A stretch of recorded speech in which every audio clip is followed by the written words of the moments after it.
আদা রসুন বেটে নর্মাল ফ্রিজে রাখার পরও ফাঙ্গাস পড়ছে।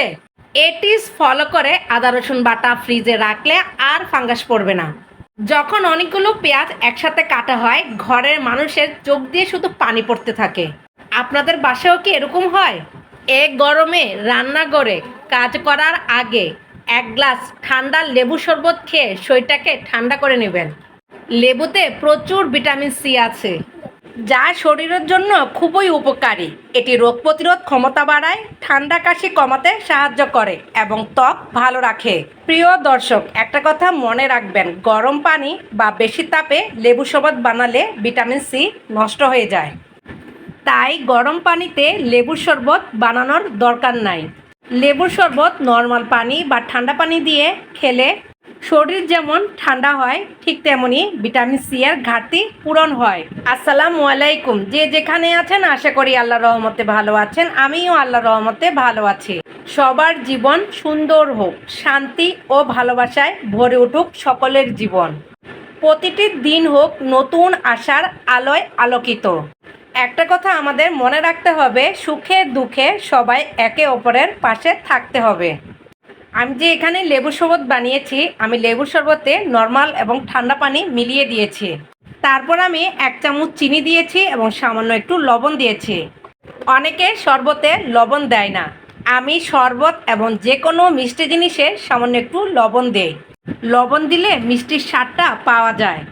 আপনারা কে কে আমার মতো শরবতে সামান্য একটু লবণ দেন? কে কে মিষ্টিযুক্ত খাবারে লবণ দেন না আমাকে জানাবেন কমেন্টে। রান্নাঘরে যাওয়ার আগে 1 গ্লাস ঠান্ডা শরবত খেয়ে যাবেন, শরীরটাও ফ্রেশ লাগবে, রান্না করতেও ভালো লাগবে। আমরা যখন পেঁয়াজ কাটি তখন সবাই কান্নাকাটি করে। কেন কান্নাকাটি করে জানেন প্রিয় দর্শক? পেঁয়াজ কাটলে এর ভেতর থেকে এক ধরনের গ্যাস বের হয়, যেটা চোখে লাগলে চোখের পানি ঝরতে থাকে, তাই চোখ জ্বালা করে আর অটোমেটিক কান্না আসে। তবে আমার এই টিপস ফলো করে আপনি যদি পেঁয়াজ কাটেন তাহলে চোখ দিয়ে আর পানি ঝরবে না, চোখ জ্বালা করবে না, বাসার সবাই হাসবে, বাসার কেউ টেরই পাবে না আপনি যে পেঁয়াজ কাটতেছেন। পেঁয়াজ পচনশীল, এটা দীর্ঘদিন ভালো থাকে না, বিশেষ করে ভুলভাবে সংরক্ষণ করলে দ্রুত নষ্ট হয়ে যায়। ভেজা পরিবেশে পেঁয়াজ রাখলে পেঁয়াজ খুব দ্রুত নষ্ট হয়ে যায়।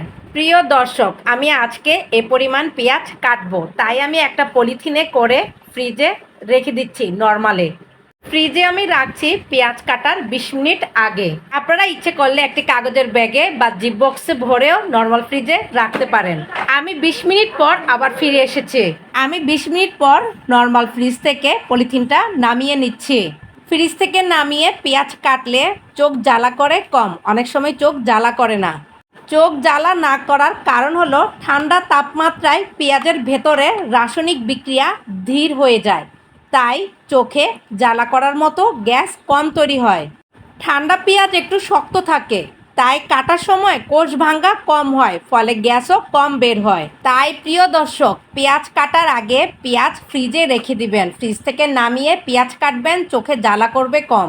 পেঁয়াজ কাটার আগে পেঁয়াজ পানিতে ভিজিয়ে রাখলে চোখে জ্বালা করে না, চোখ দিয়ে পানি ঝরে না। পেঁয়াজ কাটার সময় সবগুলো জানালা খুলে দিবেন, তাহলে কি হয়, বাতাস চলাচল থাকে, ফলে চোখ জ্বালা করে না, চোখ দিয়ে পানি পড়ে না।